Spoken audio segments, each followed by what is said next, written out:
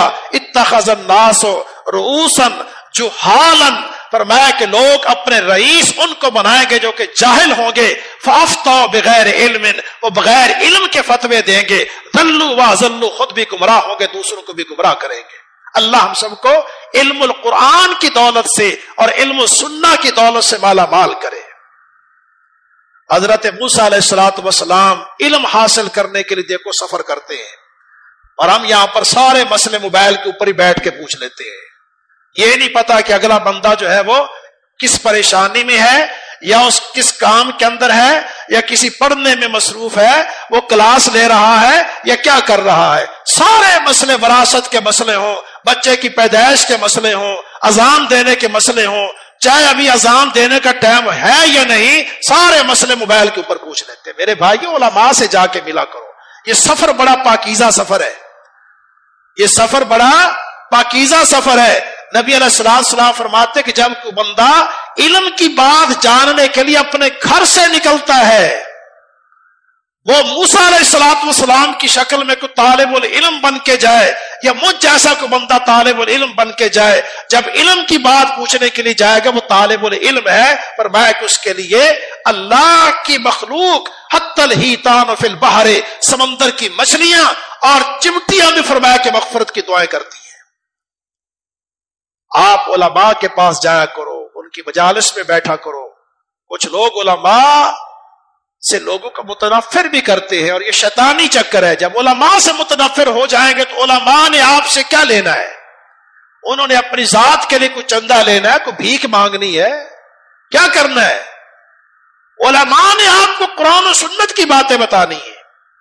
آپ قرآن سیکھیں، حدیث سیکھیں، اور یہ دیکھیں کہ جو بات اس نے کی ہے وہ قرآن و سنت کی ہے یا نہیں ہے۔ اگر ہے اور مجھ پہ کوئی اثر نہیں کر رہی تو پھر میرے اندر کوئی خرابی اور ڈیفیکٹ ہے، مجھے اپنی اصلاح کرنی چاہیے۔ العلماء ورثۃ الانبیاء، علماء انبیاء کے وارث ہیں۔ دین سے دور کرنے والے لوگ وہ سمجھ رہے ہیں کہ ہم صحابہ کے اوپر تان کریں گے دین کمزور ہوگا۔ صحابہ پہ جو تان کرتے ہیں، الزام لگاتے ہیں، صحابہ کے خلاف جو اپنی زبان کھولتے ہیں، ان کا بنیادی مقصد کیا ہے کہ یہ دین کے پلر ہیں، سند جس کو کہتے ہیں، الاسناد من الدین، یہ دین کے پلر ہیں، دین کے ستون ہیں۔ جب یہ ستون کمزور ہو جائیں گے بلڈنگ تو خود ہی گر جائے گی۔ تو یہی بنیادی مقصد ہوتا ہے، صحابہ کے خلاف، تابعین کے خلاف، ائمہ کے خلاف، علماء کے خلاف، طلبہ کے خلاف، مساجد کے خلاف، مدارس کے خلاف باتیں کرنے کا۔ اور جب تک یہ مساجد، مدارس، طالب العلم اور علماء دنیا کے اندر موجود ہیں اور آپ جیسے لوگ ان سے محبت کرنے والے لوگ موجود ہیں، خیر ہے۔ اور جب یہ چیزیں ختم ہو جائیں گی اس وقت قیامت قائم ہو جائے گی۔ تو بہرحال بات یہ چل رہی تھی کہ مایوس نہیں ہونا چاہیے۔ سالان عالم اہل الارض، پوری کائنات میں سب سے بڑے عالم سے جا کے مسئلہ پوچھا، سب سے بڑے عالم سے مسئلہ پوچھا۔ عالم کے پاس چل کے جایا کرو اور ان سے جا کے مسائل پوچھا کرو۔ جواب ملا کہ توبہ تو قبول ہو جائے گی لیکن تجھے یہ بستی چھوڑنی ہے۔ جب پتہ چل گیا نا کہ بستی چھوڑنی ہے، اور میں نے کہا تھا کہ توبہ ایک عمل کا نام ہے، اب عمل شروع ہو جاتا ہے۔ بستی چھوڑ دی، یہ عمل ہے۔ برے لوگوں کے مجلس کو چھوڑ دیا، یہ عمل ہے۔ وہاں سے ہجرت کی، یہ عمل ہے۔ راستے کے اندر جاتے جاتے موت کا وقت قریب آ گیا اور زمین پہ گر گیا۔ جذبہ کتنا تھا، جذبہ کتنا تھا اس بندے کے اندر۔ نبی علیہ السلام فرماتے کہ زمین پہ گرنے کے بعد اپنے ہاتھ کی ہتھیلیاں، اپنی کوہنیاں، اپنے ٹخنے، اپنے سینے کے زور سے اس طرف کو کھینچنے کی کوشش کر رہا ہے جس طرف جانا تھا. پھر بھی موت آ گئی. جہنم کے فرشتے آ گئے کہ 100 آدمیوں کا قاتل ہے. جنت کے فرشتے آ گئے کہ اس نے توبہ کی ہے. رب کائنات نے جبریل امین کو بھیجا کہ جاؤ تصفیہ کرو، اصلاح کرو، ان کے درمیان فیصلہ کرو. فرمایا کہ دونوں سائڈ کی زمین ناپ لو، جس طرف سفر اس کا کم ہوگا اس کو اسی کھاتے میں ڈال دو. جب زمین کو ناپا گیا تو نبی علیہ السلام فرماتے کہ زمین پہ گرنے کے بعد جو اس نے زور لگا کے اس طرف اپنے آپ کو ڈالنے کی کوشش کی تھی، ایک بالشت کا فاصلہ اس کے کھاتے میں زیادہ نکل گیا جس طرف جا رہا تھا. فرمایا کہ وہ ایک بالشت کے فاصلے کی وجہ سے رب کائنات نے اس کو جنت میں داخل کر دیا. قل یا عبادی الذین اسرفوا علی انفسہم لا تقنطوا من رحمت اللہ، اے میرے بندو جنہوں نے اپنے نفسوں پر زیادتیاں کی ہیں، گناہ کیے ہیں، تمہیں مایوس نہیں ہونا چاہیے. یہ مایوسیاں پھیلانا شیطان کا کام ہے. اللہ رب کائنات ہر قسم کے گناہوں کو معاف کرتا ہے. تو یہ آخری عشرہ بالخصوص لیلۃ القدر کی راتیں، اس کا جو خاص عمل نبی علیہ السلام نے بتایا ہے، اللہم انک عفو تحب العفو فاعف عنی. اور ایک حدیث میں اللہم انک عفو کریم تحب العفو فاعف عنی، اے اللہ تو معاف کرنے والا ہے، درگزر کرنے والا ہے، معاف کرنے کو پسند کرتا ہے. اللہ میں تجھ سے معافی مانگتا ہوں، فاعف عنی، مجھے معاف کر دے. حضرت ام عائشہ رضی اللہ تعالیٰ عنہ نے یہ دعا نبی علیہ السلام سے سیکھی. اور اس دعا کا مطلب کیا ہے کہ اللہ سے معافی مانگنا، اللہ تبارک و تعالیٰ کے سامنے گڑ گڑانا. یہ دعا ایک ایسا عمل ہے کہ نبی علیہ السلام نے فرمایا کہ الدعاء هو العبادہ، دعا عبادت ہے، یہ قولی عبادت ہے. اور حدیث مبارکہ میں آتا کہ من لم يدع اللہ یغضب علیہ، جو اللہ سے دعا نہیں کرتا اللہ تعالیٰ اس کے اوپر ناراض ہو جاتا ہے. اور ایک حدیث میں آتا اللہ کہتا ہے کہ میں اپنے بندے کے ساتھ ہوتا ہوں حین یدعونی، جب وہ مجھ سے دعا کرتا ہے. دعائیں کرو کھڑے ہو کے، بیٹھ کے. حضرت زکریا علیہ السلام نے کھڑے ہو کے دعا کی تھی اور اللہ سے بیٹا مانگا تھا. رب کائنات نے یحییٰ علیہ السلام بیٹا دیا تھا. بیٹھ کے، لیٹ کے، سجدے میں دعائیں کیا کرو. اور یہ بھی حدیث مبارکہ میں ہے، حضرت سلمان فارسی فرماتے ہیں کہ اللہ تبارک و تعالی حیی کریم، بڑے حیا والا ہے، بڑے کرم والا ہے. جب بندہ اپنے دونوں ہاتھ اٹھا کے اللہ تبارک و تعالیٰ کے سامنے دعا کرتا، اللہ کو شرم آتی ہے کہ میں کیسے ان کو ان یردہما صفرا، خالی ہاتھ لوٹاؤں. ہاتھ اٹھا کے دعا مانگو، ہاتھ چھوڑ کے دعا مانگو، بیٹھ کے مانگو، لیٹ کے مانگو. اور حدیث میں آتا ہے کہ جب انسان سجدے میں ہوتا ہے اپنے رب کے سب سے زیادہ قریب ہوتا ہے. فاجتہدوا فی الدعاء، اس وقت دعا میں بڑی کوشش کیا کرو. فقامن ان یستجاب لکم، یقینی بات ہے کہ تمہاری دعائیں قبول ہوں گی. یہ سجدہ دعا جس طرح سجدہ تلاوت کرتے ہم، سجدہ صلاۃ نماز نہیں، اس سجدے کے اندر وہی دعا پڑھنی ہے جو اللہ کے نبی صلی اللہ علیہ وسلم نے سجدے کی دعائیں سکھلائی ہے. یہ عبادات کا معاملہ آگے پیچھے نہیں کرنا ہے ان کو، یہ توقیفی ہے. جو دعائیں اللہ کے نبی صلی اللہ علیہ وسلم نے سکھائی ہیں وہی پڑھنی ہے. لیکن دعا الگ سے آپ کرنے کے لیے سجدے میں جا کے جو دعائیں کرنا چاہیں سو کریں، دعائیں کریں. تو یہ دعائیں اللہ تبارک و تعالیٰ قبول کرتا ہے. اللہم انک عفو کریم تحب العفو فاعف عنی، اس کے اندر بھی یہی مضمون ہے، یہی بات ہے کہ دعا کرنی ہے، معافی مانگنی ہے. اپنے لیے دعائیں کرو، اپنے والدین کے لیے دعائیں کرو، اپنے رشتہ دار احباب دوستوں کے لیے دعائیں کرو. ہم ان کے لیے دعائیں کریں گے، اللہ کے فرشتے وہ کلمات ہمارے لیے اللہ تبارک و تعالیٰ سے دعا کر کے مانگیں گے. جب انسان کسی کے پیٹھ پیچھے ہوتا ہے دعا کرتا ہے، اللہ کے فرشتے وہی کلمات وَلَكَ مِثْلُهُ، تو نے اس کے لیے کلمے بولے، تیرے لیے اس کی مثل، جس کے لیے اللہ کے فرشتے دعا کرے. کتنا بڑا اس کا مقام ہے. ربنا اغفر لنا ولاخواننا الذين سبقونا بالایمان، اللہ ہماری مغفرت فرما اور ہمارے ان بھائیوں کی مغفرت فرما. سبقونا بالایمان، جو ایمان میں ہم سے سبقونا سبقت لے گئے، ایمان میں سبقت لے گئے.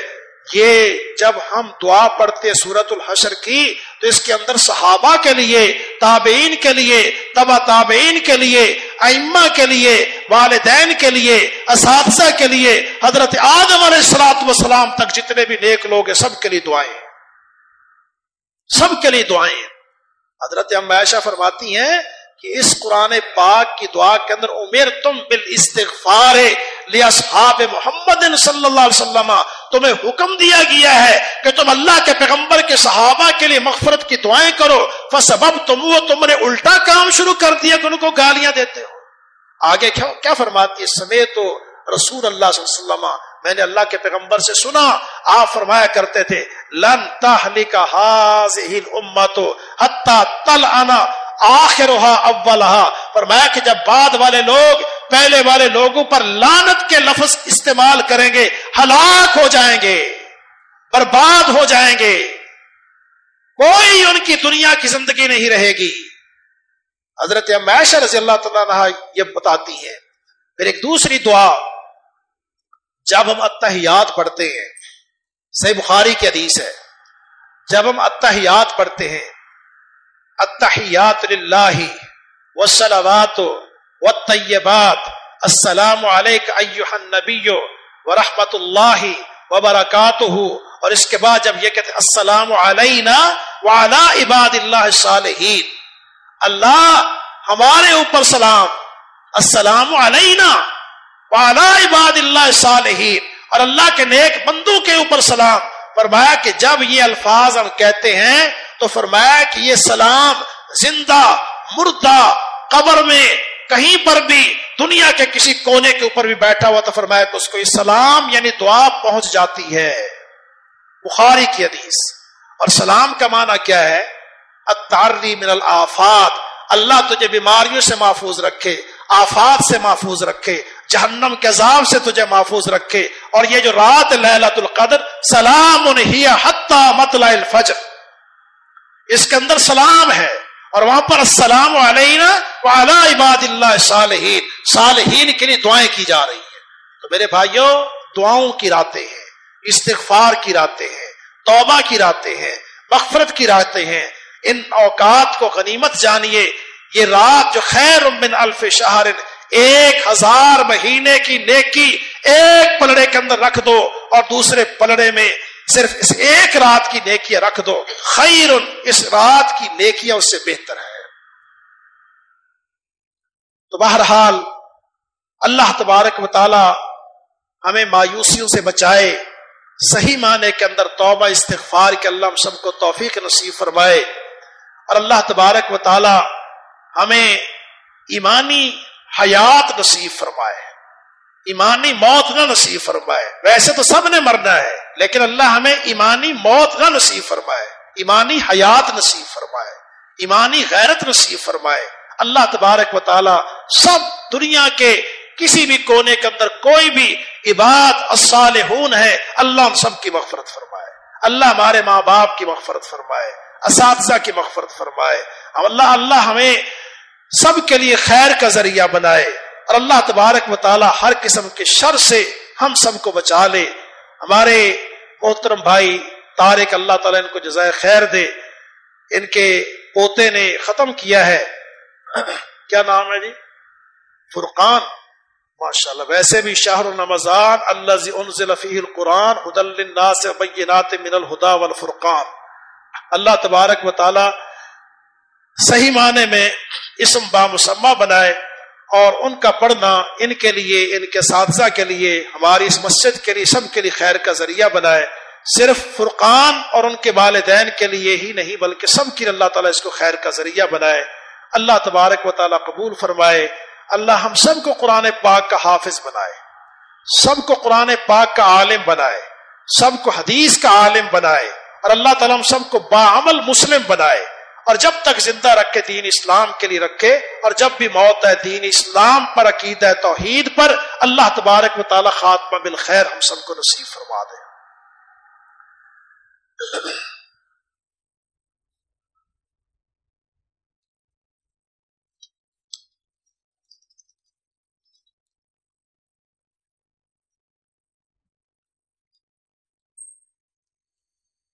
یہ کچھ سوالات ہیں۔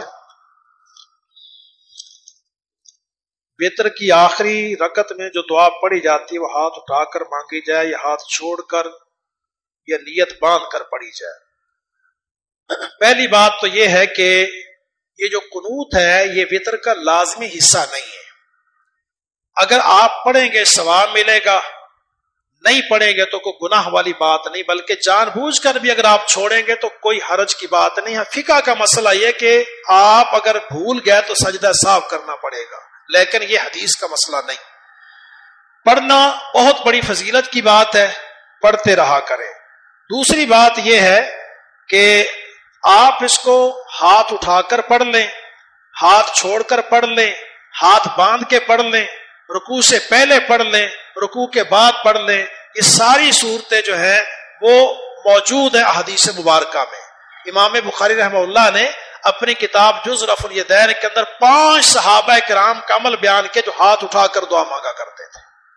اور دوسری بات کہ ہاتھ اٹھانے کے بعد چہرے پہ پھیرا جائے یا نہ پھیرا جائے، اس سلسلے کے اندر بھی یہ بات ذہن میں رہنی چاہیے کہ جب بھی انسان دعا کرتا ہے اس ہاتھ کو چہرے کے اوپر پھیرنا چاہیے۔ صحیح احادیث سے یہ چیز ثابت ہے، صحیح احادیث سے یہ چیز ثابت ہے، ایسے نہیں چھوڑنا چاہیے۔ اب رکوع سے پہلے پڑھیں یہ زیادہ بہتر ہے، اس میں آپ ہاتھ اٹھا کر پڑھ لیں، ہاتھ باندھے باندھے پڑھ لیں۔ اور رکوع کے بعد اگر پڑھنا چاہتے تو رکوع کے بعد بھی صحابہ کرام کے عمل سے چیز ثابت ہے، آپ ہاتھ چھوڑ کے پڑھ لیں، اور جو ہاتھ باندھنے والے وہ ہاتھ باندھے باندھے پڑھ لیں، ہاتھ اٹھا کر پڑھنا چاہتے تو ہاتھ اٹھا کے پڑھ لیں۔ ھذا ما عندی واللہ اعلم بالصواب۔ میں رکوع کے بعد پڑھتا ہوں اور عام طور پر ہاتھ اٹھا کے پڑھتا ہوں، لیکن میرا عمل کوئی حجت نہیں۔ بہرحال یہ دلائل سے جو بات میں نے سمجھی اپنے علم کی روشنی میں آپ کو بتا دی۔ نمبر 2، 4:15 بجے عصر کی اذان کا جواب دے کر نماز پڑھ لی، پھر قرآن کی تفسیر کی کلاس شروع کر دی، درمیان میں 5:15 بجے اذان کی آواز آتی، کیا اس کا جواب دینا ضروری ہے؟ کلاس کو روک کر یا کلاس کو جاری رکھا جائے؟ جو اذان پہلے آپ لوگوں نے سن لی اس کا آپ نے جواب دے دیا، اب آپ کی ذمہ داری پوری ہو گئی۔ اس کے بعد جتنی بھی اذانیں ہوتی رہتی ہیں ان کا آپ کے اس اذان سے یا آپ کے اس عمل سے کوئی تعلق نہیں، آپ اپنا جو باقی سلسلہ ہے اس کو آپ جاری و ساری رکھیں۔ ایک اذان کے دینے کا جواب ہے وہ آپ نے دے دیا ہے۔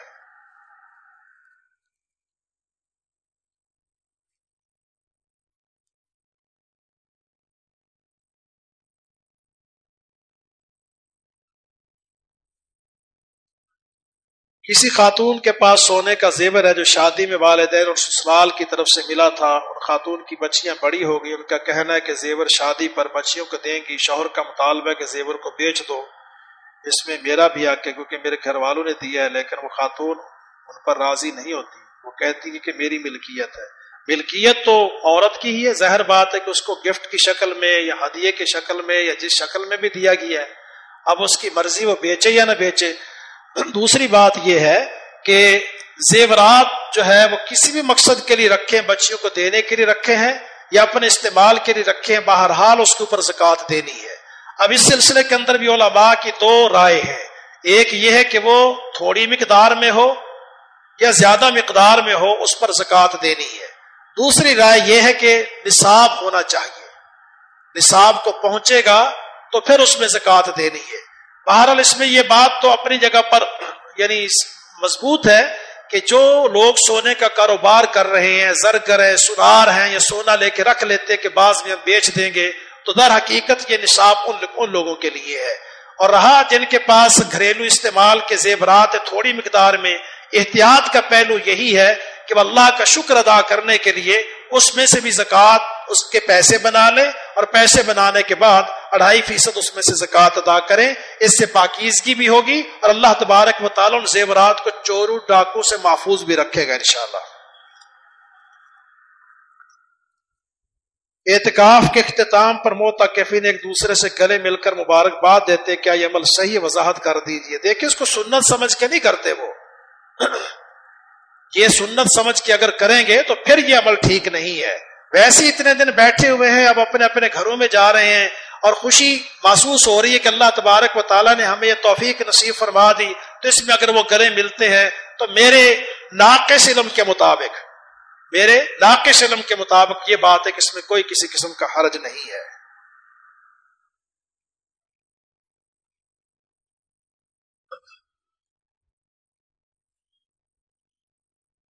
لیلۃ القدر کی راتوں میں جو دروس کے چھوٹے موٹے سلسلے ہوتے ہیں، ساری ساری رات اس میں نہیں لگانی چاہیے۔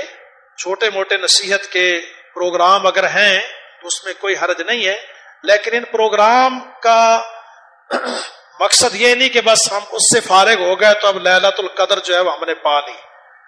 تدارس العلم ساعۃ خیر من احیاء اللیل، علم کے لیے تھوڑا سا وقت بھی انسان بیٹھ جاتا ہے تو یہ بہت بڑی نیکی ہے۔ علم کا سیکھنا، علم کا سکھانا، قرآن پاک کا درس، حدیث کا درس، یہ بڑی بابرکت قسم کی مجلسیں ہیں، لیکن باقی ساری رات کے اندر ہمیں اللہ کے سامنے توبہ بھی کرنی ہے، استغفار بھی کرنا ہے، دعائیں بھی کرنی ہے، اور کثرت کے ساتھ یہ دعائیں پڑھنی، اللہم انک عفو تحب العفو فاعف عنی۔